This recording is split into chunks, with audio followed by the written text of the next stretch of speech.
Salute, General, Iro, Musa, Etiquette. I'm affectionately referred to as General Etiquette, and I've been thinking. I've been thinking about a variety of subject matter, but today specifically, I've been thinking about a subscriber question. So once again, shout out to my guy, Mr. 99K. I see you. I love you, bro. Keep submitting questions, man. I appreciate the support, and it's doing wonderful for the community, the conversations that we're able to have. So shout out to you. So Mr. 99K asked me, as a young man, how could you start to work on your EQ? And to be completely transparent, I'm still diving through that process, right? It's a lifelong journey and it's never ending. So it's really like get on the highway when you can. So we here now, right? So the way that you do things like that, you have to start to meditate.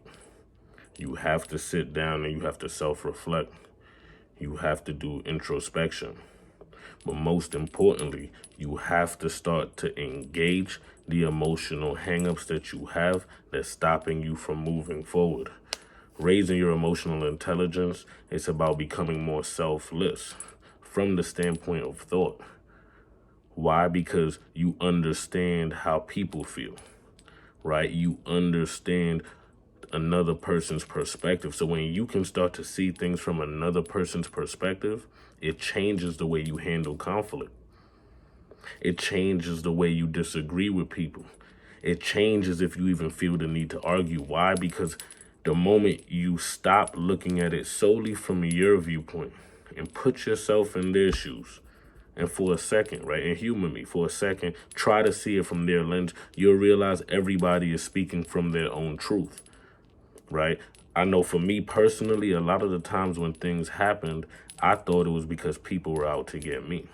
But that was a level of paranoia, right? So it was this idea of I thought you knew better, but you were deciding to try to violate me. And then the Aries in me and the warrior in me, then that became an avalanche of problem and conflict.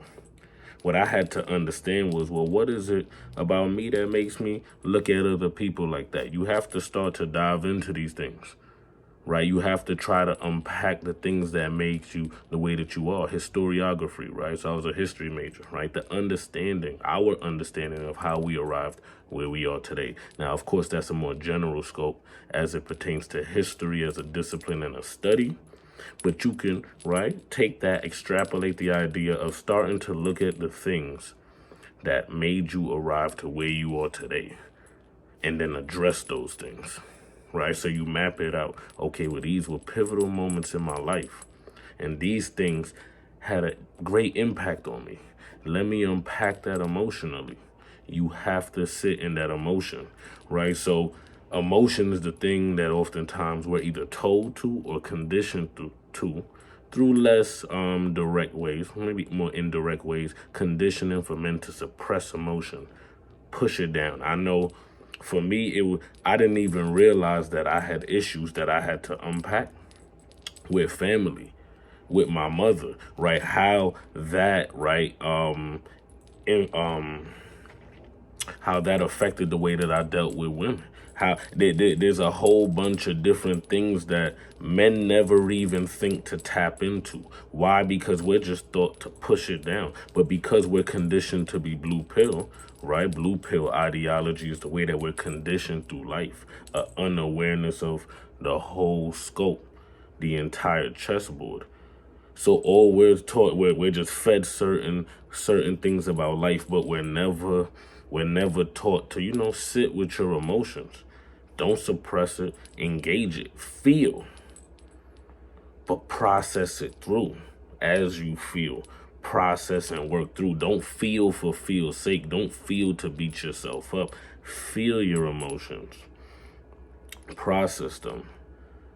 And then let them go. Let go of the things you have to release. Forgive the people that you need to forgive so you can move on. Right? Back to what I started to allude to about this idea of once you start to understand different vantage points, there's mental health issues going on outside. When I realized that, it helped me stop being so aggressive because I realized everything that people did didn't really have anything to do with me. Oftentimes, a lot of the engagement that happens and disrespect and arguments and a lot of the things that go on, they have nothing to do with you, right? It may feel personal, but it has nothing to do with you. So as a man, you're always going to stand 10 toes down. You always have to stand on your square. You should always stand on respect. Having self-respect is one of the most important things you can do as a man. With that being said, because we live in civil society and because you want to grow, it would behoove you to start to look at things from different vantage points. One, so you could understand people, right? And it'll help you avoid some conflict, because conflict at times is necessary. Not meaning violence, but meaning engaging an issue now prevents a larger thing from building up and bubbling over later, right? So engaging conflict or points of contention at the right time, being level-headed, being able to process your emotions, all of these are things that are going to help you start to develop your EQ as I see it, humbly, right? These are things that I'm trying to put into practice, looking at it from the other person's point of view, because it's their truth. And then once you look at it from their point of view, you go, okay, whilst I may not agree, if I can see how you got there. And I'll give you an example, right? One time a professor told me, they said, when I grade papers, I don't grade to see if I agree with you. I grade to see if I can see if you made an argument and had succinct points to prove that argument. That so in a certain way, right? Let's start to look at it like this. And let me know if it helps. You're a professor. When you deal with conflict or you have a disagreement, try to look at it and go, well, let me read this paper. Let me look at it from your point of view. And whilst I may not agree, if I can understand how you got there, then I could go, okay, well, then we could break this down. I understand. Well, then let's try to break down. And then, of course, you're going to have your own lines and boundaries about what's acceptable and what's not. But oftentimes, if you look at it from another vantage point, it'll help you avoid some conflict because it'll make you more understanding. Then when you realize people go through things and some people don't have the skills you'll have in your toolkit, and you may not have the skills that someone else has in their toolkit, because we're all on our journey. So look at EQ like fitness, like a muscle. It has to be built, practice, repetition, and then look at it on a scale of tolerance. The more you do it, the better it becomes.